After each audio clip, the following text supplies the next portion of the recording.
여러분, 우리가 왜 예수님이어야 하는가?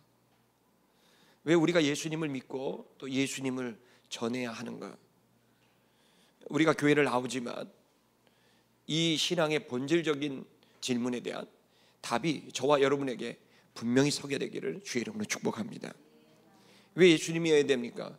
그것은 사람들이 길을 모르기 때문입니다.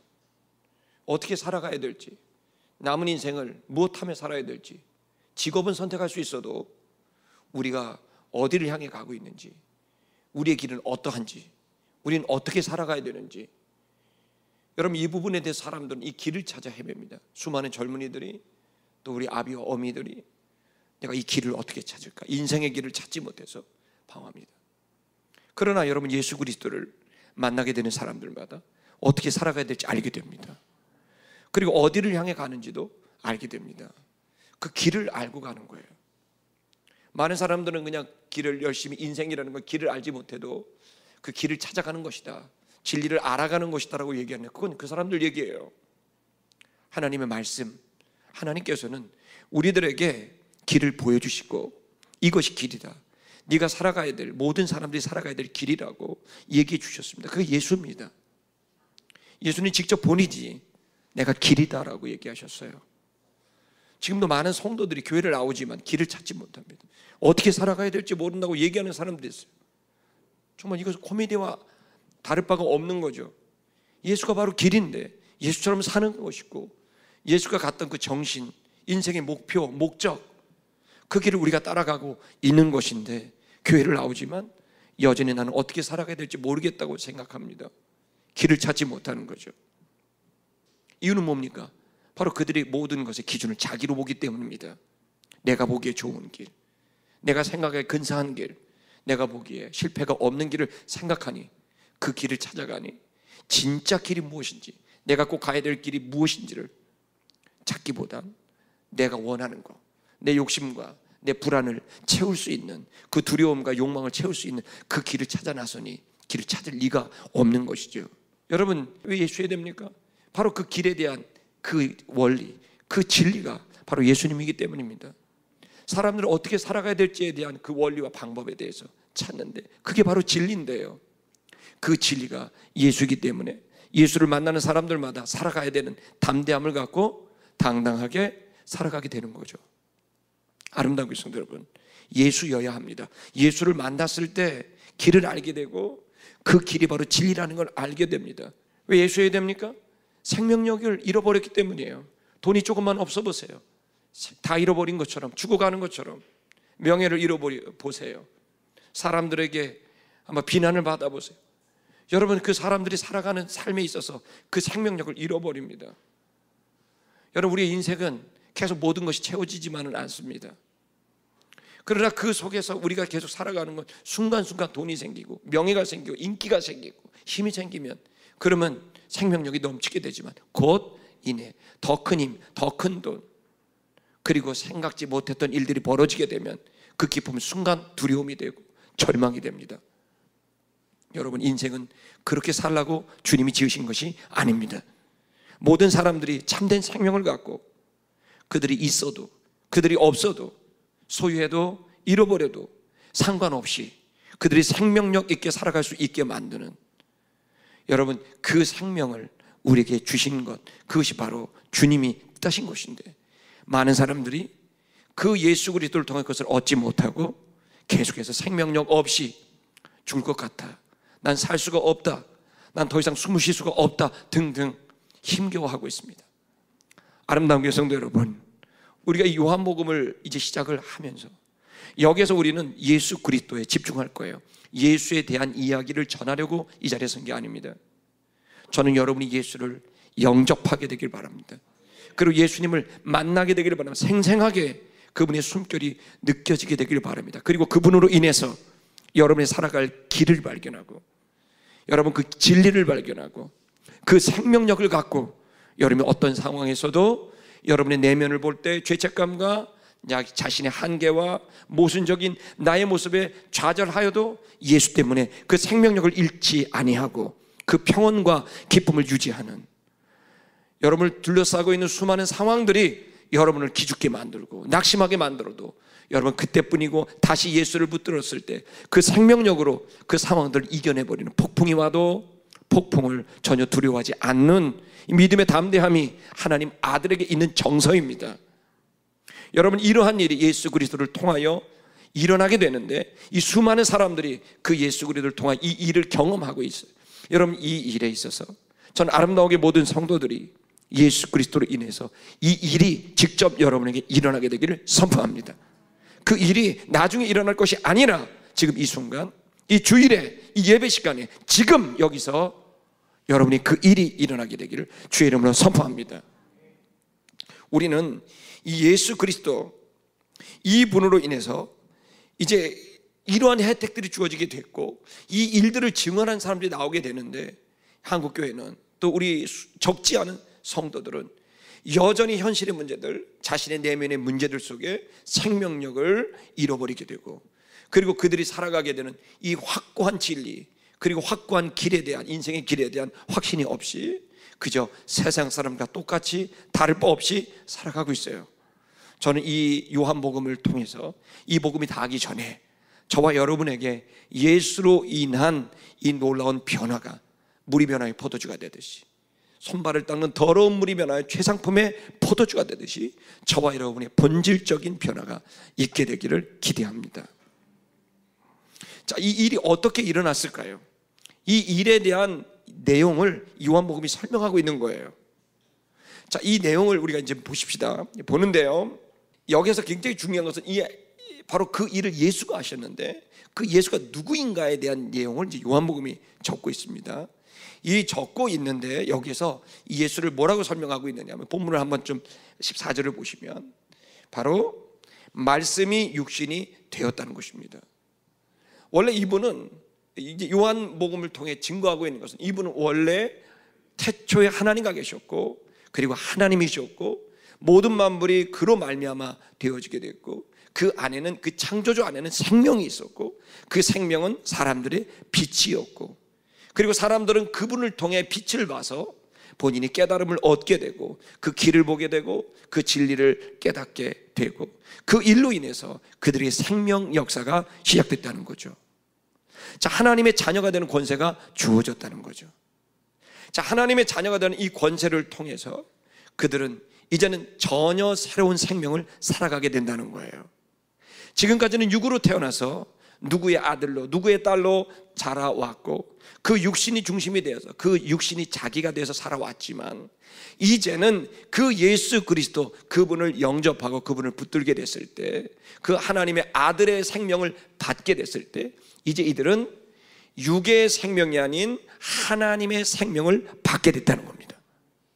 그래서 이 하나님의 생명으로 태어나게 되는 걸 거듭났다, 중생했다, 번어게인 하는 겁니다. 다시 태어난 거죠. 육으로 태어났던 사람이 이제는 영으로 태어나게 됐다는 거죠. 이제 신분이 바뀌고 그들의 정체성이 바뀌게 된 겁니다.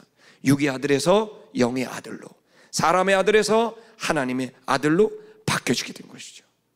이 자녀가 되는 권세를, 허락을 우리에게 주셨고, 이 아들이 됐을 때 그들이 가지게 된, 아들로서 갖게 된, 생득적으로 갖게 된 권한이 생겨지게 된다는 거죠. 하나님 자녀가 되는 권세를 우리에게 주신 것입니다. 마치 조선시대 왕이 아들이 태어날 때 세자가 되면 꼬맹이 아이지만 이 아이에게 권세가 있듯이, 그렇게 우리가 하나님의 자녀로 태어나면 하나님의 자녀로서의 권세가 주어지게 됩니다. 하늘과 땅의 모든 권세를 내게 주셨다.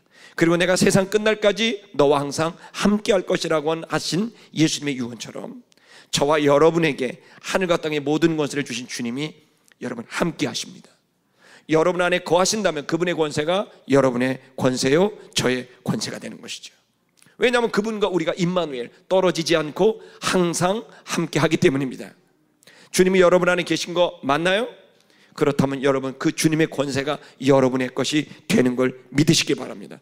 그렇게 주님과 우리가 함께하는 존재 방식, 성부, 성자, 성령이 각각 다르지만 그 세 분이 한 분으로 존재하는 것처럼, 하나님 아버지, 아들 예수 그리스도, 성령님, 내가 각각 다르지만 한 존재로 있게 되는 이 존재 방식, 이것이 바로 하나님 아들의 존재 방식입니다. 이제 여러분은 혼자 있는 게 아닙니다. 이제 여러분 육신으로 난 여러분은 여러분의 육신을 존재 생존하기 위해서, 유지하고 지속하기 위해서 여러분 혼자 애를 썼지만, 이제 여러분의 영의 생명은 혼자 있는 게 아니라 아버지 하나님, 아들 예수 그리스도, 성령님, 그리고 여러분이 하나가 되어서 존재합니다. 그리고 각각 다른 분이지만 이제 우리는 하나로 존재하는 새로운 존재 방식, 이것이 바로 하나님 아들의 존재 방식입니다. 그는 누구도 감당할 수 없는 자입니다. 어떤 고난이 와도 반드시 이깁니다. 어떤 핍박이 와도 승리합니다. 내면의 모순적인 모습, 내면의 이중적인 모습, 다면적인 모습, 죄책감이 밀려와도 그 죄책감도 몰아냅니다. 육은 후패하고 영은 날마다 새로워지게 되는 하나님 아들로 완벽하게 세워지게 되는 거예요. 여러분, 그래서 그 사람은 하나님께서 주시는 생명을 받게 되고 하나님께서 주시는 영으로 시작하게 되면서 그 영이 우리의 정신과 육신을 정복하고 다스리게 되면서 우리가 하나님의 아들로 온전해지게 되는 이 과정을 치르게 됩니다.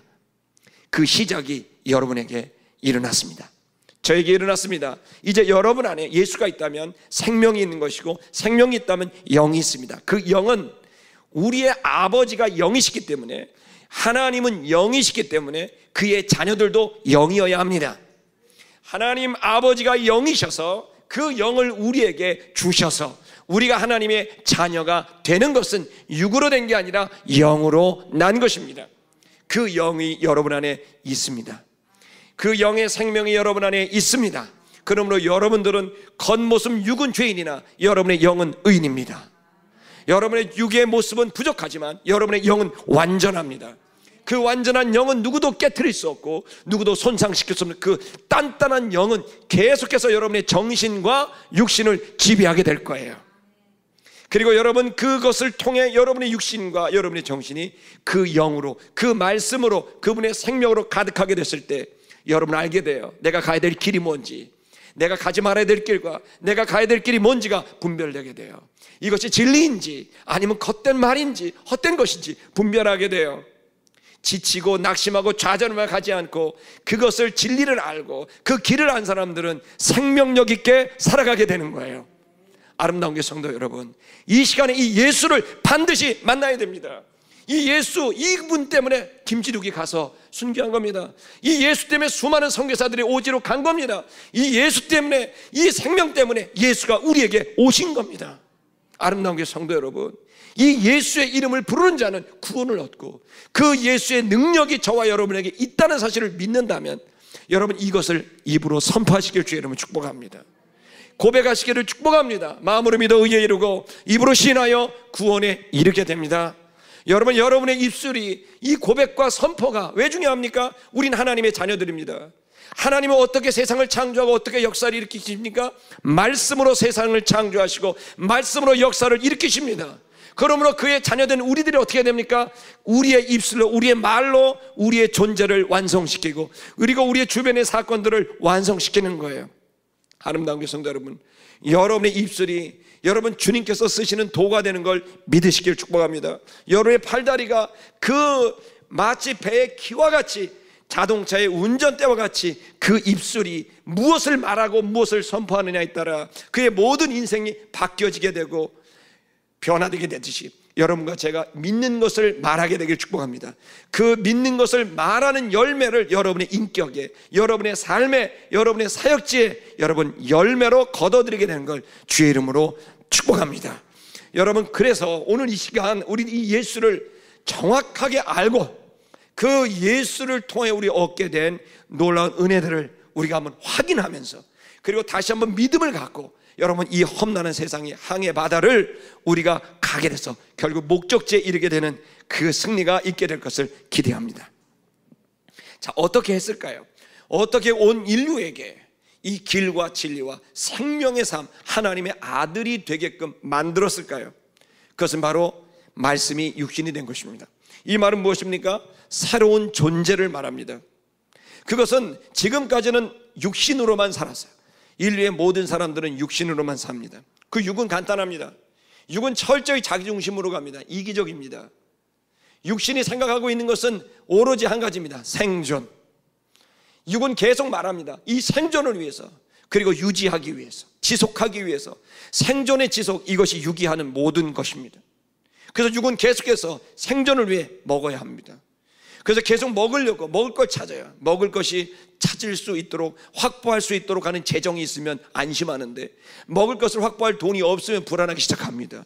두렵기 시작합니다. 이 오로지 먹을 거예요. 그리고 어떻게 합니까? 그 다음에 생육합니다. 배출합니다. 더 많은 자녀들, 더 많은 나의 힘, 여러분 배출합니다. 성적인 것들이 나오게 됩니다. 육은 그걸 원합니다. 그리고 어떻게 합니까? 마지막으로 쉽니다. 어떻게든 좋은 잠자리, 안정된 잠자리, 그런 것들을 생각합니다. 육은 뭐로 갑니까? 육신의 정욕, 육신이 원하는 그 정욕대로 갑니다. 안목의 정욕, 내 눈에 좋아 보이는 것, 그것들을 쫓아갑니다. 이생의 자랑, 사람들에게 인정받고 박수 받고 싶어하는, 그걸 향해 갑니다. 보암직도 하고 먹음직도 하고 지혜롭게 할 만큼 탐스럽기도 한, 그것을 향해 가는 단순한 것입니다. 그걸 먹여주고 채워주면 안심하는데, 그게 없으면 불안하게 되는 거죠. 여러분, 그래서 사람들은 계속 미래를 두려워하는 이유는 바로 이것들이 확보되지 않을 것 같은 두려움인 것입니다. 그 본능적인 두려움 때문에, 육이 주관하고 있기 때문에 이 육신을 쫓아가는 사람들은 계속 불안할 수밖에 없는 거예요. 이것이 확보되느냐, 확보되지 못하느냐, 내 노인이, 내 노년이 어떻게 늙어갈 것인지, 그 두려움 속에 들어가게 된 모든 일들은 한마디로 말하면 바로 육에 속한 것입니다. 여러분, 이 육에 속한 우리들, 어떻게, 이 존재가 한마디로 말하면 거대한 고깃덩어리입니다. 거대한 세포덩어리입니다. 오로지 먹을까, 무엇을 마실까, 입을까에 그 모든 것을 채워줘야만 안심하는 이 거대한 고깃덩어리, 이 살덩어리, 세포덩어리, 여러분, 이걸 어떻게 해야 이들이 하나님의 아들이 될까요? 그 방법을 주님께서 간구하셨는데, 그것이 무엇입니까? 말씀이 육신 가운데로 들어오는 겁니다. 말씀이 육신이 되어져 버린 것입니다. 이것은 최초로 하나님의 아들이 이 세상에 존재하게 되는 존재 방식을 말합니다. 육신에 속하 있던 자들이 그 육신과 정신을 바로 말씀이 지배하고 다스리는, 청부하고 다스리는 일이 벌어지게 됐을 때, 말씀으로 인하여 움직이는 정신, 말씀으로 우리가 지배당하는 육신이 되게 됐을 때, 이 형태를 하나님의 아들의 존재 방식이라고 이해할 수 있는 것입니다. 그것은 예수님께서 육신을 입으신 이유는 오로지 한 가지입니다. 육에 속한 우리들을 구원하려고, 육에 속한 우리들을 하나님의 자녀가 되게 하려고 본인이 직접 육신을 입고 이 땅에 들어오신 거죠. 여러분, 우리는 지금 이 육신은 지금까지 내가 살아왔던 수많은 경험들, 내가 보고 듣고 생각하고 정리하고 느꼈던 것들을 계속 우리들이 인지하고 인식하고 지각하면서 여러분의 이 지식들이 쌓여지게 됩니다. 그리고 그것으로 인하여 우리는 판단하게 되고, 판단의 기준을 가지게 되고, 그 판단의 기준이 결국 우리의 감정을 만들어내게 되고, 우리의 추측과 우리의 예상들이 만들어지게 되고, 그것으로 인하여 두려워하기도 하고 기뻐하기도 하는 것은 내가 과거에 걸어왔던, 그리고 현재 가지고 소유된 정도에 따라 우리는 상상도 하고 우리는 느끼기도 합니다. 여러분, 그런데 이것은 어떻게 보면 다 가짜인 거죠. 왜냐하면 그렇게 내가 미워하고 나를 방치했던 아버지가 사실은 그 누구보다도 간절히 기도하고 나를 위해 헌신했던 분이라는 걸 나중에 알게 되는 것처럼, 내가 지금까지 가지고 있던 모든 지식들이 어쩌면 진리가 아닐 수 있다는 거죠. 진리와 진실이 아닌 그것으로부터 나온 감정들이니 우리가 그것에 상처를 받았고, 이것이 나를 마음을 억누르게 만드는 감정의 상함으로 여겨질 수 있지만, 그건 어쩌면 사실이 아닌 것으로 만들어낸 상처일 수도 있다는 거죠. 자, 이것으로 되니 그의 의지도 마찬가지로 어떻게 됩니까? 그렇게 하나님의 뜻대로 살가고 싶지만, 내가 지금까지 살아왔던 생각, 그리고 그것으로 만드는 감정들, 이것들에 내가 바꾸고 싶으나 바꿀 수 없는 묶여져 버린 우리의 의지들, 우리의 한계, 잘 살고 싶으나 잘 살고 싶지도 않은 우리의 모순된 모습들, 이 모든 것에 우리가 갇혀져 있으니 이들이 하나님의 아들이 될 수는 없는 것이죠. 이것이 육에 속한 우리들의 모습입니다. 우리의 육신은 그렇게 되고 우리의 정신은 또 그렇게 되고, 거대한 세포덩어리로, 그리고 모든 오해를 가지고 있는 잘못된 지식과 잘못된 감정과 그리고 그 의지들, 이 모습들 속에 살아가고 있는 우리들이 어떻게 하나님과 교제할 수 있겠습니까? 유일한 방법은 다시 새로워져야 되는 것이죠. 보다 더 좋아지는 것으로 될 수 없습니다. 완전히 새로워져야 됩니다. 정체성이 바뀌어야 됩니다. 새로운 생명이 와야 됩니다. 육으로 살았던 우리들이 이제는 영으로 살기 시작하는 것입니다. 그리고 그 영에 의하여서 그의 정신과 육신이 움직여지게 되는 하나님의 아들의 삶을, 하나님의 아들의 존재, 그 방식을 취하는 놀라운 변화가 저와 여러분에게 있게 된 줄 믿습니다. 예수가 말씀이 육신이 되었습니다. 그 말씀이 육신이 된 것은 우리 안에 갇혀져 있고, 우리 개인 안에 갇혀져 있고, 이 우리 집단 안에 갇혀져 있고, 이 시대 속에 갇혀져 있는 우리들에게 참된 진리를 가르쳐 주려고, 그 길과 그 생명과 그 진리를 가르쳐 줘서 우리를 하나님의 아들로 이끌어내시기 위한 하나님의 방법인 거죠. 여러분, 우리들은 지금 내 안에 갇혀 있습니다. 그렇게 내 육신에 갇혀져 있고, 내가 지나온 시간들에 대한 정신에 갇혀져 있습니다. 그리고 또한 우리들은 이것을 확인하는 방법으로 이 집단에 갇혀져 있습니다. 그러나 우리가 속해져 있는 이 집단도, 이 시대도 다 갇혀져 있고 진리를 다 말할 기준이 될 수가 없어요. 예를 들어서 여러분, 이 동북아시아는 운명을 점칠 때 12개의 동물을 띠로 만들어서 그것이 그의 운명이라고 가르쳐주고 그것 안에 자신의 운명을 계산하면서 살아가게 합니다. 그럼 여러분, 그 동북아시아는 12개 동물들이 뭡니까? 쥐띠 있고 뭐 뱀띠 있고. 여러분, 제가 어릴 때 말띠 여자 사귀지 마라, 저는 그런 얘기 많이 들었거든요. 근데 여러분, 말띠 여자 사귀면 안 됩니까? 근데 그 모든 건 이 시대에 자기가 갇혀져 있는 세계 안에 관찰을 통해 그 관찰을 정리하고 그것으로 운명을 만들어 놓는데, 일리는 있어 보이나 진리는 아닌 거죠. 뭐 이런 코끼리띠도 없고 기린띠도 악어띠도 하나도 없잖아요. 왜? 이 동네는 코끼리가 없고 기린도 없고 아무것도 없으니까. 쥐, 뭐 닭 이런 것만 있으니까. 왜 그래요? 그 시대와 공간 안에 갇혀져 버리는 거죠. 그리고 그 안에서 정리한 일리된 그 이론들을 갖고 있는, 이건 진리일 수가 없는 거죠. 우리가 정말 가고자 하는 것은 한 부분, 한 시대, 몇몇 사람들이 이해하는 일리가 아니라 진리를 원하는 거죠. 본질을 보고 싶은 것이고 참을 보고 싶은 것이죠. 그것이 왜 힘이 됩니까? 그 본질을 쫓고 참을 쫓고 진리를 쫓는 이 사람들이 만약에 그렇게 하지 않는다면 후회가 남습니다. 예를 들어 우리가 어떤 일을 하는데 가족들을 벌어 먹이기 위해서 일을 시작합니다. 근데 이 본질을 놓치게 되면 일을 하다 보면 오히려 가족을 멀리하게 되고, 일하다가 정신이 없습니다. 그럼 원래 일을 하려던 본질은 사라지게 되면 일을 열심히 하고 난 다음에 남는 건 후회밖에 없어요. 왜 본질이 중요합니까? 진리가 중요합니까? 본질을 쫓아가야만 네 모든 일에 만족감이 있고 성과가 있고 후회가 없는 거예요. 진리를 쫓아가는 이유는 우리의 인생의 마지막 지점에서 후회하지 않으려고 하는 것이에요. 예수 그리스도는 최고의 생산성을 내는 방법입니다. 예수 그리스도는 인생을 후회 없게 만드는 존재입니다. 그 예수 그리스도로 인하여 만들어진 진리, 완성된 이 진리, 이 생명이야말로 모든 사람이 붙들고 가게 될 본질인 것이죠. 우리 안에 그 예수로 인한 그 모든 존재와 모든 삶의 내용들이 없다고 한다면 마지막 순간에 후회만 남을 거예요. 그래서 여러분, 우리는 이 진리를 알아버린 거죠. 이 예수 그리스도가 내 존재와 내 가정과 내 삶과 내 일의 모든 것에 가장 중요한 본질이구나.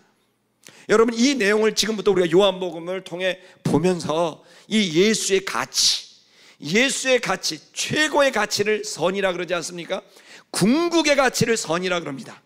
자, 이 궁극의 가치인 선을 향하여 가게 되는 우리의 인생. 근데 여러분, 참 안타까운 것은 우리나라의 최근의 문화의 흐름, 특히 젊은이들의 흐름들은 뭐냐면 행복하게 사는 거에 대한 이상한 거부감들이 있어요. 누군가 행복하다 그러면 좋아하지 않고 그걸 기뻐하지 않고 뭐 행복하게 사나 보다 이러고 말고요. 또 인생을 마치 이렇게 험난한 길을 가야만 하는 것, 인생의 길을 뭔가 시간이 가면서 찾아가야 되는 것, 그래서 뭔가 고난이 오고 고초가 있고 방황이 있고 혼돈이 있어야 마치 좋은 인생인 것처럼 말하는 이 헛된 이야기들이 있는 거예요. 여러분, 인생을 그렇게 살 필요가 없습니다. 하나님께서 주신 것은 우리에게 평안과 기쁨 중에 주님께서 주시는 사랑의 가치를 실현하면서 한순간도 놓치지 말고 값어치 있게 사는 게 가장 좋은 인생이에요. 방황을 왜 일부러 합니까? 할 필요 없습니다. 방황하지 않고 주님을 섬기는 게 훨씬 더 은혜요 복인 것입니다. 여러분, 우리는 한 번밖에 없는 인생입니다. 이 인생을 이거저거로 허비하고 낭비하는 것이 아니라 제대로 된 투자, 제대로 된 소비, 그걸 통하여 성과를 거두고 이 성과로 인하여 주변 사람들에게, 그것이 나의 육체적 만족이 아니라 내 주변 사람들을 생명을 주고 풍성하게 만드는 그 성과, 그 결과를 내어내는 사람들, 생산적인 사람으로 되는 것이 하나님의 자녀들인 거예요. 예수가 죽음으로 수많은 생명을 사는 성과를 내셨듯이 저와 여러분이 삶으로 말미암아 수많은 영혼들이 살아나고 풍성하게 되는 이 꿈을 꾸셔야 되는 것입니다. 하나님의 자녀는 나를 통하여 내 이웃들이 살아난 것이고, 나를 통하여 하나님이 영광을 받으시는 것이고, 나를 통하여 여러분 내 인생이 내 자신에게 흡족한 인생을 살아가게 되는 이 진리의 삶, 선의 삶, 궁극의 가치에 대한 이 삶을 선택하는 일입니다. 아름다운 게 성도 여러분, 세상의 헛된 인본주의적 사고에 흔들리지 마세요.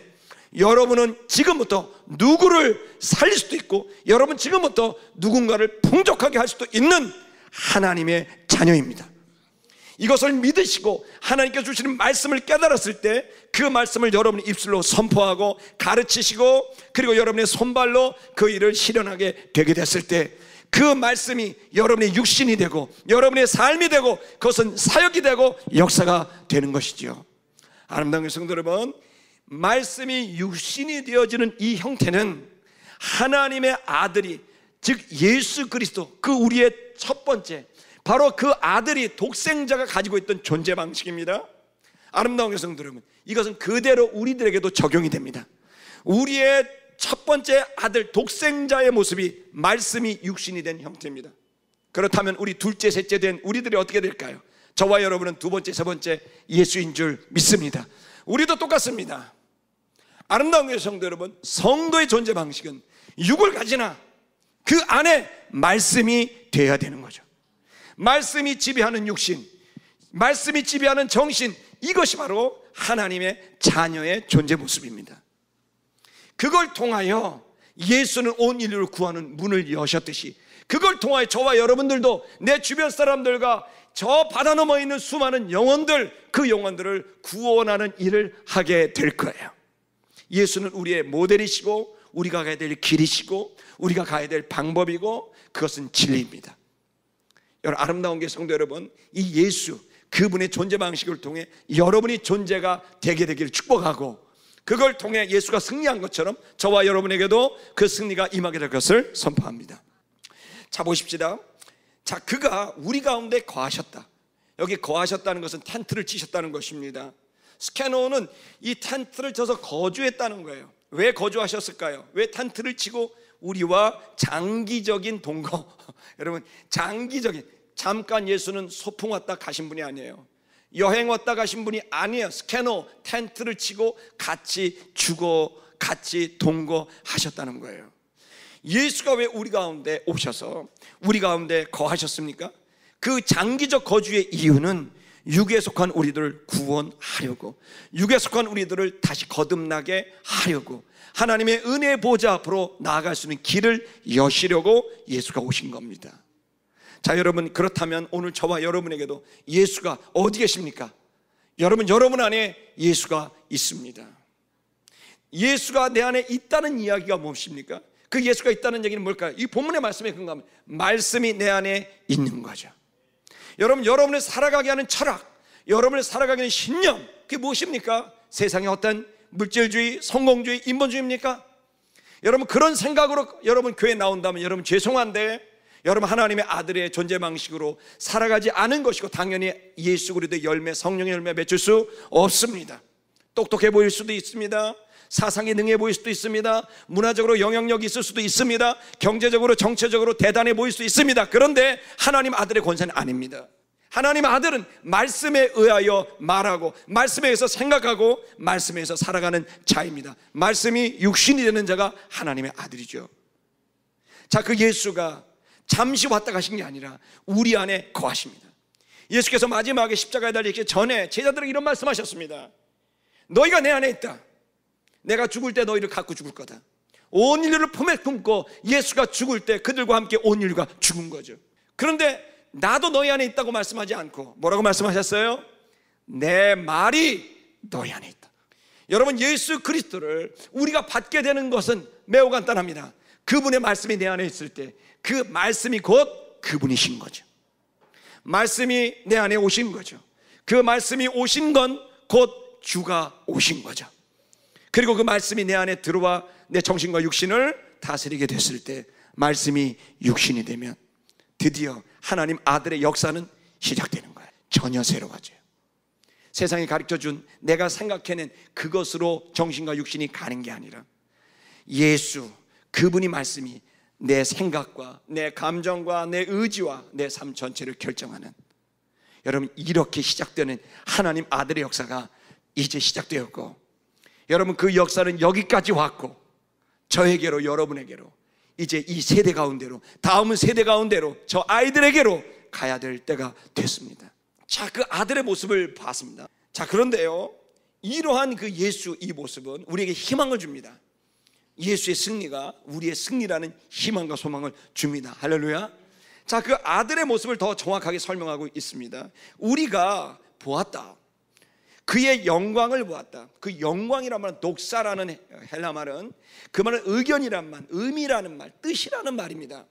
빛이라는 것 자체를 설명했다기보단 그가 말하고 있는 의미, 그의 존재가 말하고 내게 느껴지게 되는 의미와 그의 어떤 의견들을 이야기하는 겁니다. 영광을 봤다는 것은 그의 의지를 봤다, 그의 의견을 봤다, 그가 꿈을 봤다, 이런 그 내재적인 것이 드러나는 걸 영광이라고 합니다. 여러분, 어떤 사람 보면은 되게 착해 보이죠? 착한 영광이 나는 겁니다. 어떤 사람은요 되게 악해 보이죠? 악한 영광이 나는 겁니다. 여러분, 이 빛이 나게 되는데 그 존재됨에 대한 빛이 드러나게 되는 거죠. 그래서 그의 의견일 수도 있고요, 그가 가지고 있는 의미일 수도 있습니다. 이것들이 드러나게 되는 걸 우리는 느낄 수 있게 되는, 이미지라고 그러죠. 이미지라고 그런 거죠. 그 이미지를 느끼게 되는 겁니다. 이걸 영광이라고 이해하게 되는 거예요, 독사. 자, 그래서 뭐라고 하냐면 우리가 그의 그것을 봤다, 우리는 그것을 보게 됐다. 독생자, 하나님 아버지의 독생자, 그는 하나님의 영광이 보였다. 다른 사람들과 달랐다. 가르치는 것이, 그가 하는 것이 전혀 달라 보였다. 그는 독생자의 영광이었다. 그 독생자의 영광을 아주 구체적으로 말합니다. 세 번째 가서 분사 형태로, 부정사로 뭐라고 합니까? 은혜와 진리가 충만했다. 그 아들이 가지고 있었던 그 모습은 어떤 모습이었냐면 은혜였다. 그 아들이 가지고 있었던 모습은 뭡니까? 진리였다는 거예요. 이 두 가지가 하나님 아들에게서 영광으로 나타내 보여지고 있었다는 겁니다. 그걸 우리가 보았다는 거예요. 여러분, 우리는 보게 됩니다. 이제 하나님은 영이시기 때문에 본 사람이 없지만, 이제 여러분 놀랍게도 그 예수 그리스도로 인하여 우리들은 볼 수 있게 된 거예요. 그것이 육신을 입은 또 다른 가치인 거죠. 우리에게 주신 그것을 봅니다. 여기 보면 바로 카리스, 은혜입니다. 은혜라는 건 내가 이제 어떤 호의적인 마음을 말합니다. 은혜라는 말과 같이 가는 말이 자비입니다. 자비는 행동에 초점을 맞춰져 있다면 은혜는 마음의 심성에 초점을 맞춰진 단어입니다. 이것은 은혜나 자비나 똑같은 말인데, 이거는 어떤 거냐면 그 사람이 어떤 좋은 조건이나 또 혹은 그 필요한 부분들을 채우지 않았어도 그 사람을 좋게 봐서 그것이 채워졌다고 여기면서 받아들이고 수용하는 것을 은혜를 베풀었다. 그리고 자비를 베풀었다는 거예요. 그 사람이 마땅히 해야 되는 건데 하지 못했다는 거예요. 그랬을 때 그 하지 못했으니 몽둥이를 들고 잘못했어라고 혼내는 게 아니라 뭐라고 하냐면 자비를 베푸고 은혜를 베풀어서 하지 못했지만 그래 괜찮아, 내가 한 것으로 받아들여질게 라고 하는 거예요. 그래서 은혜와 자비를 베푼 거죠. 그 대가와 그 값을 본인이 치러서 그에게 대가를 지불하지 못했어도 한 것처럼 여겨주는 마음을 은혜라 그러고, 그 대가를 치르는 걸 자비라 그러는 거예요. 자, 이 은혜라고 하는 것이 왔다라는 건, 이건 또다시 진리와도 관련이 있는 거예요. 진리는 완벽한 원리예요. 이것은 방정식이라는 의미인 겁니다. 알레디아는 완벽한, 객관적으로는 사실성, 완벽해야 됩니다. 주관적으로는 진정성, 그 진정으로 또 사실로 완벽한 형태예요. 이걸 인과율이라고 할 수 있어요. 이건 뭐와 관련되냐면 이 뒤에는 17절에 나오는 것처럼 율법에 대한 얘기하고 직관이 되는 거예요. 자, 율법은 뭡니까? 그 율법은 완벽하게 살아야 하나님께서 받아주신다는 거예요. 그 율법의 조항들을 통해서 우리가 하나님의 기준을 아는 거죠. 자, 그래서 그 기준을 달성을 해야 하나님과 화해가 되게 되는 거죠. 이 원수 관계에 있던 우리들이 이제는 원수 짓을 그만두고 하나님과 화해되기를 원해서 하나님이 원하는 조건을 충족해 줌으로 하나님과 함께 될 수 있는 기회를 얻게 되는 것, 이 방식이 율법이고 인과율인 거죠. 근데 문제는 뭡니까?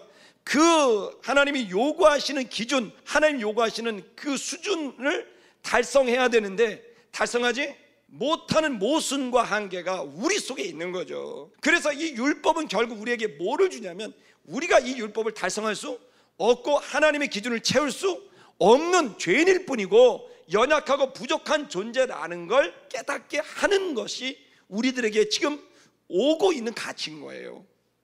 자, 이 율법을 통하여 보면 율법이라고 하는 이 인과율을 완성시킬 수가 없는데 이걸 완성시킬 수 있는 유일한 방법이 있는데 그게 뭐냐면 은혜가 들어가야 진리가 완성되는, 은혜가 들어가야 율법이 채워지게 되는 거죠. 즉 우리의 힘과 노력으로 진리를 채우고 우리의 힘과 노력으로 율법을 완성하는 인과율을 채우는 것은 불가능하다라고 하는 것을 우리가 깨닫게 되는 거죠. 그것이 우리가 원죄, 완벽한 죄인으로서 타락한 우리들이 갈 수 없는, 넘을 수 없는 죄라고 하는 그 한계, 이 한계와 모순, 하고 싶으나 할 수 없는, 채우고 싶으나 채울 수 없는 이 모순과 한계 속에 있는 우리들이 하나님과 화해할 수 있는 유일한 방정식이 채워질 수 있는 부분은 오로지 은혜와 자비가 있어야만 이 방정식이 채워지게 된다는 거예요. 아들 예수 그리스도를 봤는데 그에게는 두 가지의 가치가 드러난 거예요. 그 첫 번째는 뭐냐면 진리인 거죠. 그 진리는 완벽한, 공정하고 정의롭고 완벽한 인과율에 따른 그 빡빡한 완벽한 그 진리, 원리를 갖고 있어요. 인과율을 갖고 있어요. 근데 이걸 채우기 위해 그가 선택한 건 뭐예요? 그것로만 갖고 정의와 공의로 몽둥이를 드는 게 아니라, 잣대를 들이매는 게 아니라 잣대를 들이밀고 난 다음에 그 부족 부분을 본인이 대신 채워버린 거예요. 그리고 우리에게는 은혜와 자비를 베풀어서 이제 내가 대신 치렀으니, 이제 내가 다시 이 부분을 만족시켰으니 너는 이제 이 진리에 부합한 존재가 됐다고 말해주고 그 은혜를 베풀면서 그에게 자유를 주는 것, 이게 바로 예수가 가지고 있었던 영광이었다는 거예요. 아름다운 성도 여러분, 지금 우리가 이 예수 그리스도가 우리를 어떻게 대하는지, 여러분, 저는 여러분에게 기쁜 소식을 전합니다. 여러분, 하나님이 여러분을 싫어하지 않습니다. 여러분이 죄를 범할 수 있어요. 그래요, 잘못했어요, 진짜 나쁜 거예요, 안 돼요, 그만하세요. 근데요, 그 부분은 그 부분인데 분명한 사실은 그 뒤에 주님이 그 죄의 모습으로 와서 수고하고 무거운 짐진 자들아, 그 죄책감의 짐을 가지고 다 내게로 와서 쉬어라라고 말씀하시는, 여러분, 이 주님의 음성을 듣게 되기를 축복합니다. 이것은 마치 둘째 아들이, 탕자가 밖에 나가 돌아왔을 때 내가 어떻게 아버지 얼굴을 보겠는가, 내가 어떤 무슨 면목이 있어서 아버지 앞에 가겠는가라고 마음의 죄책감을 느끼고 있지만, 바로 그 아버지는 그 죄책감을 갖고 있는 아들을 기다리면서 몽둥이를 들고 이놈의 새끼 와봐라, 내가 원수짓 했던 거 너 가만 안 두겠다라고 하신 게 아니라 우리에게 새 옷을, 우리의 씻을 물을 준비하시고 우리에게 주실 아들의 옷을 준비하시면서 아들을 기다리셨다는 거죠. 아름다운 게 성도 여러분, 우리가 우리의 한계, 우리의 죄책감, 그리고 또 우리의 부족감을 느끼게 됐을 때, 여러분, 이 문제가 여러분의 하나님 앞에서는 두려움이 되기도 하고 또 내가 살아갈 삶에 대해서는 불안감이 될 수도 있는데요, 그러나 여러분이 분명히 아셔야 될 건 하나님께서 가지고 계신 마음을 알아야 됩니다. 여러분이 그러한 상태에 있을 때 그때 아버지께로 가야 되는 거죠. 그 아버지의 마음을 표현해 준 분이 바로 예수 그리스도인 거예요. 아들을 주기까지 사랑하는 분이 어떠한 일을 수용하지 않겠느냐라는 거예요. 그러면 여러분 이 예수 그리스도를 통하여 하나님의 마음, 사랑의 마음을 알고, 그리고 그 사랑의 마음을 실천해 주신 자비와 은혜를 깨닫고, 그리고 진리가 완성됐고 율법이 완성됐다라고 하는, 예수로 인하여 완성됐다라고 하는 이 부분. 그러면 여러분 지금부터 여러분의 존재는 이제는 나 혼자 사는 게 아니에요. 그건 육에 속한 사람들이나 하는 거예요. 여러분들은 지금 어떻게 사는 거냐면 예수와 함께 사는 거예요. 예수를 떼면 여러분은 아무것도 아니에요. 여러분 안에 예수가 있어요. 그리고 그분이 옆에 살짝 붙어있는 부가적인 존재가 아니라 예수가 여러분의 중심이 되는, 말씀이 여러분의 중심이 되는, 여러분이 지금까지 살아오면서 느끼고 봤고 했던 여러분의 생각들, 거기로 만들어놓은 가치관의 기준들, 그 가치관의 기준으로 생각하는 여러분의 수많은 생각들, 그리고 그 생각에서 나오는 감정들, 그런 것들이 여러분을 살아가게 만들게 해서는 안 돼요. 그건 육에 속한 자들이 하는 거예요. 그 모든 거의 중심은 여러분 자신일 거예요. 자, 여러분은 거듭났습니다. 땅에서 난 여러분 안에 하늘에서 주님의 생명이 떨어져 버렸어요. 여러분, 그 말씀이 들어오고 이 말씀이 들어왔을 때 이제 여러분이 가지고 있는 생각을 진리로 대치해야 돼요. 여러분의 감정을 은혜로 대치해야 돼요. 여러분 안에 불안이 올라온다면 여러분 것은 은혜로 대치해야 되는 문제고, 여러분의 억측이 생각되고 상상이 떠오르고 여러분 막 이상한 두려움들이 생각나면 여러분 진리로 대치해야 돼요. 은혜와 진리는 뭐를 통해 옵니까? 말씀을 통해 옵니다. 말씀이 은혜와 진리의 육신을 만들게 됐을 때 이것이 바로 하나님의 아들의 승리하는 삶의 존재 방식의 모습이에요. 여러분 진리를 아셔야 됩니다. 여러분의 육신을 이길 수 있는 유일한 방법은 여러분의 의지가 아닙니다. 여러분의 노력이 아닙니다. 주의 말씀이 은혜와 진리로 내 속에 들어왔을 때 꽉 찬 주의 은혜, 꽉 찬 주의 진리, 꽉 찬 주의 말씀이 내 안에 왔을 때 이 모든 걸 성령이 주도하시는데, 이 거룩한 영이 도우셔서 이 감동으로 된 하나님의 말씀을 감동으로 받게 하고 내 영을 흔들어 놓고 내 정신과 육신을 가득 채우게 됐을 때 여러분의 정신은 거룩한 말씀이 되는 것이고 여러분의 육신은 말씀이 되는 것이죠. 육신의 욕구가 아닌 성령의 욕구로 여러분과 제가 변화되게 되는 이 일은 나중에 될 일이 아니라 지금 여러분 안에 있습니다. 그것을 믿음으로 받고 입으로 신하고 나는 하나님의 아들입니다, 나는 하나님의 딸입니다 라고 선하게 됐을 때, 그리고 하나님 나를 도우시는 주님이 계시기에, 내가 자녀이며 나의 아버지가 계시기에 내가 할 수 있습니다라는 이 고백이 여러분 맞는 고백이고 진실이고 이것이 바로 참입니다. 할렐루야. 그러면 여러분 도저히 내가 이 사실이 믿어지지 않는다면 주께 도움을 구하세요. 어떻게 구해야 될까요? 하나님 아버지의 이름을 부르세요. 할렐루야. 하나님을 부르는 거죠. 주의 이름을 부르는 자는 구원 얻습니다. 여러분과 제가 이 하나님의 자녀가 되는 권세를 받았다면 한번 여러분 하나님이라고 부르지 말고 이제 자녀가 됐다면 맨날 여러분 하나님 뭐 여호와 하나님 그러면 여러분이 아들인데 저희 아버님이 이자 제자 혼자신데 부를 때마다 이재훈님 이렇게 부릅니까? 아니죠. 이제 관계가 된 거죠. 객관적인 이름이 아니라 주관적인 이름이 와야죠. 뭐라고 불러야 됩니까? 이름을 부를 필요 없습니다. 아빠, 아버지. 조금 민망하면 아버지라고 하시고 좀 친해졌다 그러면 아빠라고 하시는 거죠. 아빠, 아버지라고 부르게 되는 예수님을 우리의 큰형 형님 도와주십시오. 큰형 우리 힘듭니다. 큰형 도와주세요. 아빠 도와주세요. 하나님의 자녀가 되는 의식이 부족하다면 그분의 이름을 부르세요. 객관적 이름이 아닌 주관적 이름을 부르세요. 아빠, 내 아빠 도와주세요. 여러분 놀라운 일이 벌어집니다. 여러분 이 진리가 여러분한테 들어오고 진리가 내게 의식화가 되고 인식이 되고 그리고 이것을 내가 믿음으로 고백하게 됐을 때 여러분 이제 주님은 여러분에게 너무나 멀리 계신 분이 아니라 하늘에 계신 분이 아니라 내 안에 계신 분이고 나를 돕는 분이시고 그분의 전능성에 엄청난 평온과 엄청난 기대와 소망이 생기는 거예요. 이것은 어떤 환난과 태풍같이 핍박이 와도 까딱 없는 겁니다. 아빠, 당신을 붙듭니다. 그냥 제가 조금 오버하겠습니다. 그냥 잡아주세요. 태풍이 오고 있습니다. 하는 거죠. 주님이 되어서 그런 거죠. 네 등 뒤에 내가 있다. 절대로 난 넘어지지 않아. 너 때문이 아니라 나 때문이야. 다 지나간다. 다 지나간다. 두려워 말아라. 내가 널 붙들고 있다. 함께하고 있다. 여러분, 하나님의 자녀가 되는 권세는 생득적으로 태어날 때, 여러분, 조선의 왕이 아들이 세자가 태어나면 어떻습니까? 꼬맹입니다.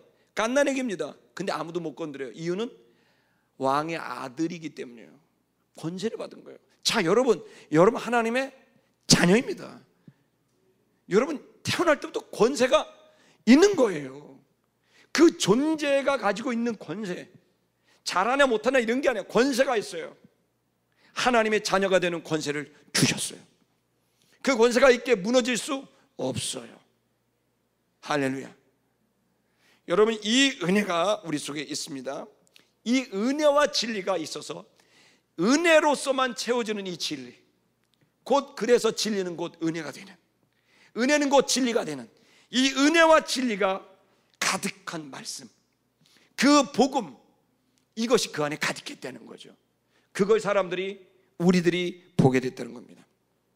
자, 보십시다. 그래서 15절 보면 요한이 그에 대하여 증거했습니다. 가로되 외쳤습니다. 이렇게 외쳤습니다. 사람들이 이 사람이 내가 전에 말한 그 사람이다 라고 외친 거예요. 이 세례요한이 드디어 생각한 거예요. 드디어 그 존재, 하나님의 아들, 우리를 구원한 그리스도 메시아, 그분이다. 내가 전에부터 얘기한 바로 그분이 이분이다.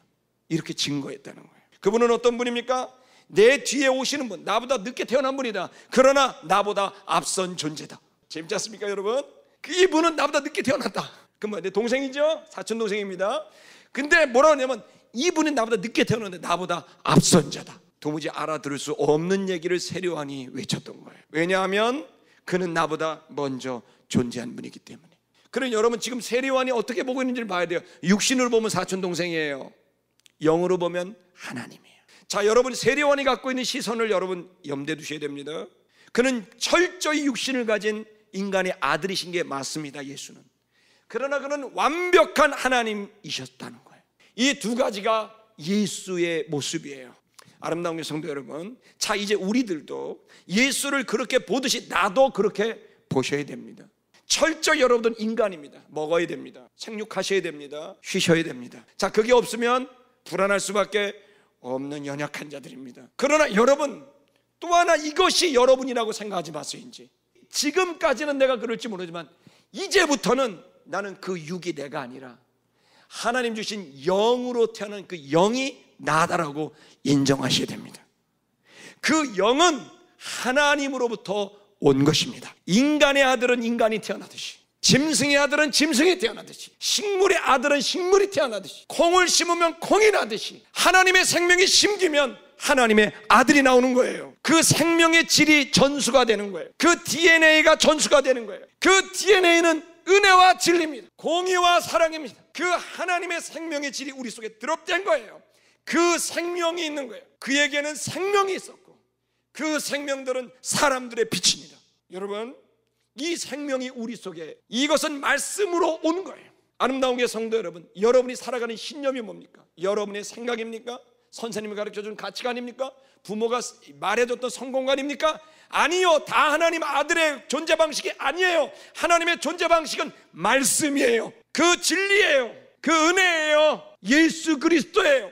예수 때문에 사는 거예요. 그가 내 생각을, 내 감정을, 내 모든 언어를, 내 삶 전반을 지배하는, 이제 나의 신념은 세상이 가르쳐주는 민족주의도 아니고 성공하는 물질주의도 아니고 사람들을 불쌍히 여기는 휴머니즘, 인본주의도 아니라 나를 살게 하는 나의 신념 중심은 예수 그리스도, 그의 말씀이 나를 살게 하는 중심이에요. 본질적 동력이 바로 예수 그리스도라는 거죠. 여러분, 이분을 우리가 받았다면 이제 여러분 이분을 통해 받은 여러분의 영을 바라볼 수 있기를 축복합니다. 할렐루야. 자, 보십시다. 더. 자, 16절에 보면 우리는 그의 충만한 데서 다 받고 있다 이렇게 돼 있어요. 자, 그분의 충만한 데서 다 받고 있다. 뭘 받고 있다고 돼 있죠? 16절에 그분 예수의 충만함으로 우리 받고 있어요. 뭘 받고 있죠? 은혜를 받고 있죠. 정확히 표현하면 은혜 위에 은혜라고 돼 있죠. 카리스 안티 카리스. 은혜가 있고 또다시 은혜가 있고 또 은혜가 있고 또 은혜가 있다는 말이에요. 이 말은 계속해서 은혜가 그의 충만, 그가 갖고 있는 게 있어요. 충만하게 뭘 갖고 있을까요? 은혜. 그 은혜를 충만하게 갖고 있는데 그의 충만한 데서 계속 뭐예요? 은혜가 나오고 은혜가 나오고 은혜 위에 은혜, 또다시 은혜 위에 은혜, 계속 은혜가 그의 충만해서 우리에게 흘러 들어온다는 거예요.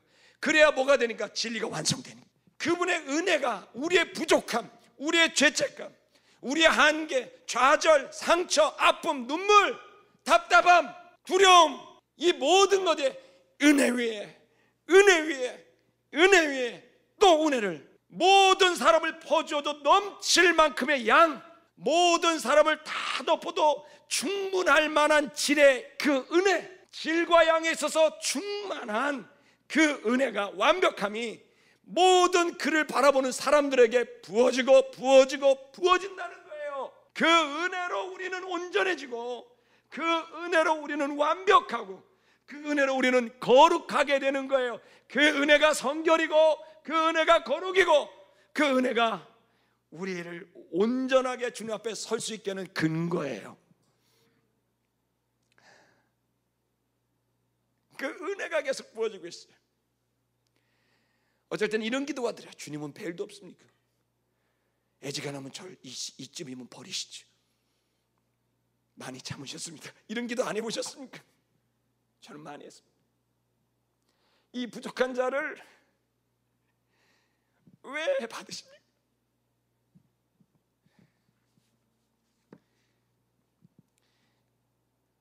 주님이 그런 거죠.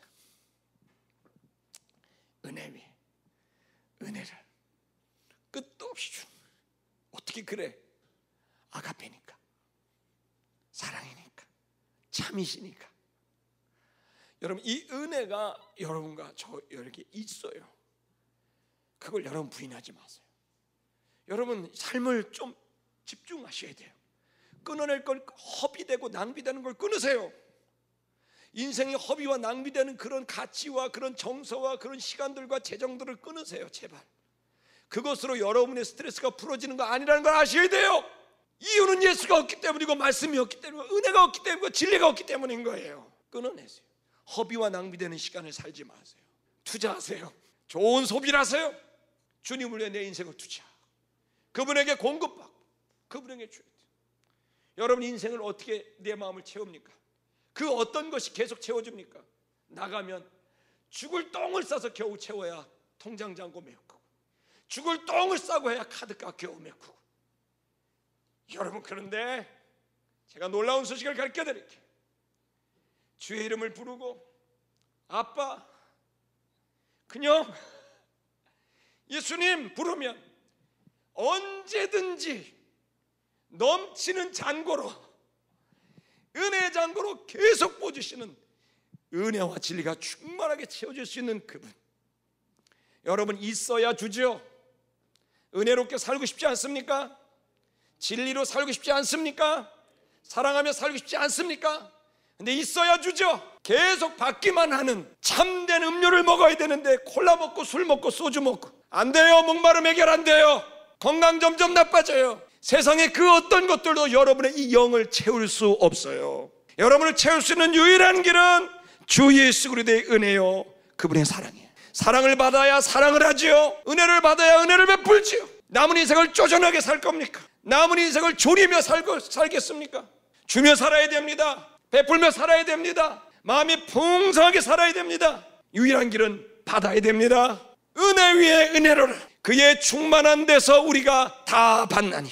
여러분, 그분의 은혜를 받으면 여러분이 생각한 것 이상의 가치와 능력이 나타날 겁니다. 한 번도 경험해보지 못한 이 음료, 한 번도 경험해보지 못한 이 양식, 한 번도 경험해보지 못한 이 은혜라는 이 가치, 이것이 무엇인지 도대체 한순간에 이 마음이 바뀔 수 있다는 이 사실, 기적 같은 이 일, 두려움에 벌벌 떠는 사람이 순간적으로 담대해지게 된 이 놀라운 변화, 여러분 이것을 맛보셔야 돼요. 맛볼 수 있는 유일한 길은 예수예요. 예수예요.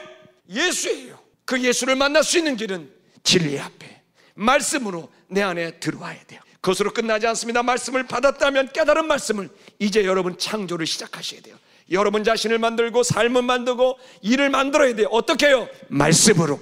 여러분의 입술의 권세로 하나님께 주신 말씀을 여러분 선포하고, 나는 온전한 사람이야, 나는 의로운 사람이야, 나는 하나님의 아들이야, 내 아들은 하나님의 일을 하게 될 것이고, 하나님이 우리 가문을 통해 영광을 받게 될 것이고, 내 일을 통해 생명이 살아날 것이고, 이 사업을 통해 수많은 사람이 풍족하게 될 것이다. 하나님의 생명의 역사, 하나님의 이 역사는, 하나님 나라의 역사는 이제 시작되었도다. 믿음의 고백이 주님을 감동시키고, 이 믿음의 고백으로 여러분의 삶이 변화되기 시작한다면 믿으시겠습니까? 수많은 그리스도인들이 이걸 못합니다. 쫀쫀한 자존심, 사람들 앞에 대니까 내가 죄인이지 무슨 의인이냐고, 내가 인간의 아들이 어떻게 하나님의 아들이냐고, 난 부족하지 어떻게 완전하냐고, 우리의 육은 부족하나, 우리의 육신은 부족하나 우리의 영은 완벽합니다. 하나님께서 주신 생명을 손상시킬 수 없습니다. 그 생명이 이제 정신과 육신을 압도하는 시간만 남은 것입니다. 그러므로 내 정체성은 육신이 아니라 영입니다. 하나님 주시는 생명입니다. 이 생명을 믿으시고 취하시기를 축복합니다. 그리고 그 생명을 은혜 위에 은혜로 부어주실 겁니다. 아멘. 17절 보면 율법은 모세로 말미암아 준 것이다. 이 율법을 줬는데 어떻게 됩니까? 이 율법을 해결할 방법이 없습니다. 인과율을 채울 수 없습니다. 그런데 이 진리가 완성됩니다. 은혜와 진리는 예수 그리스도로 말미암아 온 것이다. 할렐루야. 여러분, 율법이 왔다면 이 율법이 완성될 수 있는 유일한 길은 예수가 끼어야 됩니다. 예수가 끼지 않으면 율법을 완성할 수 없습니다. 나는 율법을 폐하러 온 줄 아느냐? 나는 율법을 폐하러 온 것이 아니라 완성하러 왔다. 예수의 가지고 있는 은혜가 이 진리를 완성하고 율법을 완성하는 것을 믿으시길 바랍니다. 그 예수가 여러분 안에 있습니다. 그러므로 여러분이 의롭게 살아서 의인이 아니라 예수 때문에 의인이 됐습니다. 여러분이 하나님의 아들 짓을 해서가 아닙니다. 원수짓하며 사는 부족하지만 내가 하나님의 아들이 되는 건 예수 때문에 된 겁니다. 하나님 나라는 죽어서 가는 게 아니라 지금 여러분 주 예수를 내 마음에 영접할 때 그때부터 하나님의 나라는 시작된 거예요. 여러분, 예수께서 이 땅에 오셔서 하나님 나라를 이야기하시고 아들이 가는 이 나라, 아들이 사는 하나님의 나라, 그 아버지가 사는 하나님의 나라, 이걸 이야기하시면서 여러분 병든 자를 고쳐주죠. 왜 고쳐줍니까? 나의 나라에는 병이 없어, 아픔이 없어. 귀신을 왜 쫓아냅니까? 나의 나라는 귀신이 없어. 왜 죽은 자를 살립니까? 나의 나라에는 죽음이 없어, 눈물이 없어. 내 아버지의 나라에는 그런 것들이 없고 오직 생명이 있어, 사랑이 있어. 여러분, 이것을 선포하시고 살아내신 것처럼 아름다운 게 성도 여러분, 여러분 죽어서 가는 하나님 나라가 아닙니다. 이미 여러분 하나님 나라가 시작됐습니다. 그리고 여러분 하나님이 계십니다. 그리고 여러분은 하나님의 자녀가 됐습니다. 하나님 나라를 사세요. 하나님 나라의 언어를 배우세요. 하나님 나라의 행동 방식을 배우세요.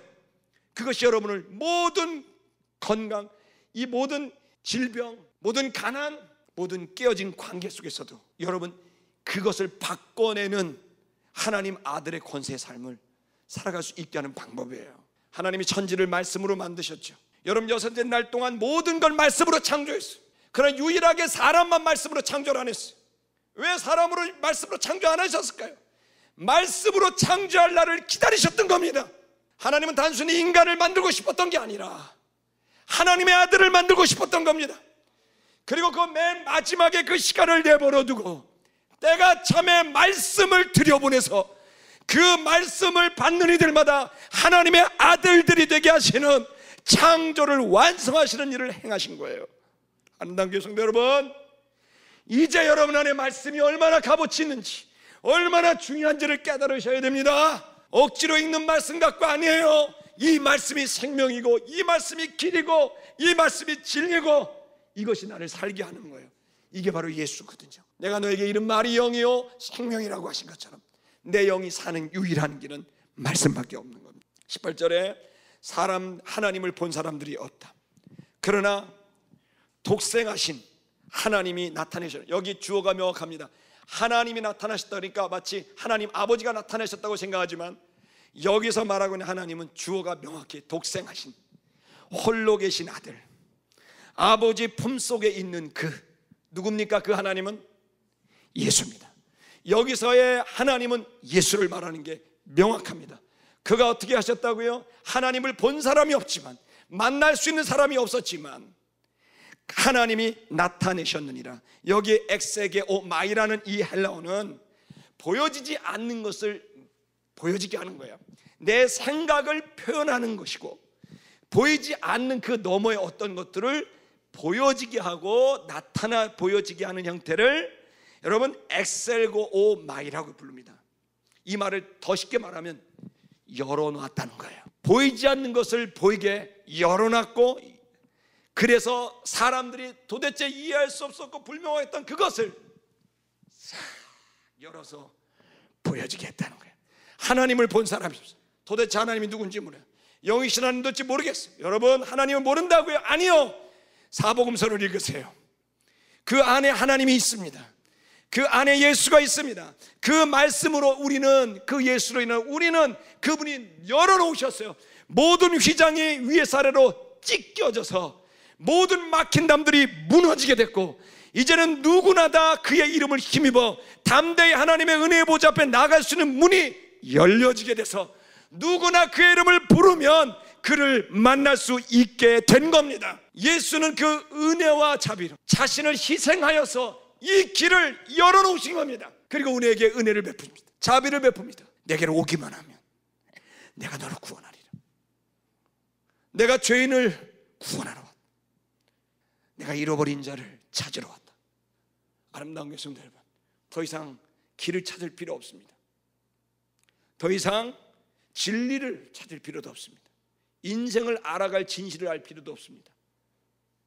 예수만 알면 여러분이 길이 보이고 진실과 진리가 보이고 여러분은 엄청난 생명력으로 살아날 거예요. 할렐루야. 이 수많은 고난을, 수많은 내면에 일어나는 이 흙탕물과 같은 안개 같은 내 내면을 여러분 어떻게 이기며 살겠습니까? 술 한잔 들이우면 해결됩니까? 친구랑 노닥거리고 좋은 음식점 가고 여행 가면 됩니까? 안 돼요. 아시잖아요. 낭비와 허비를 줄이세요. 인생을 집중하세요. 가치 있는 것에 시간과 재정과 열정을 쏟으세요. 예수 그분에게 집중하세요. 여러분, 불이 타려면 여기저기 인생에 정말 거룩한 불을 태우고 싶은 사람들이 있습니다. 돋보기를 들고 여기저기 불을 지핍니다. 근데 여러분, 한 곳을 지펴야 돼요. 거기를 집중하면 인생의 모든 것이 불타기 시작해요. 거기가 바로 예수입니다. 예수에게 여러분의 인생의 돋보기를, 모든 관심을 집중해 보세요. 그 예수에게서 답이 있어요. 여러분, 주님이 여러분에게 놀라운 은혜의 은혜를 베풀어 주실 것입니다.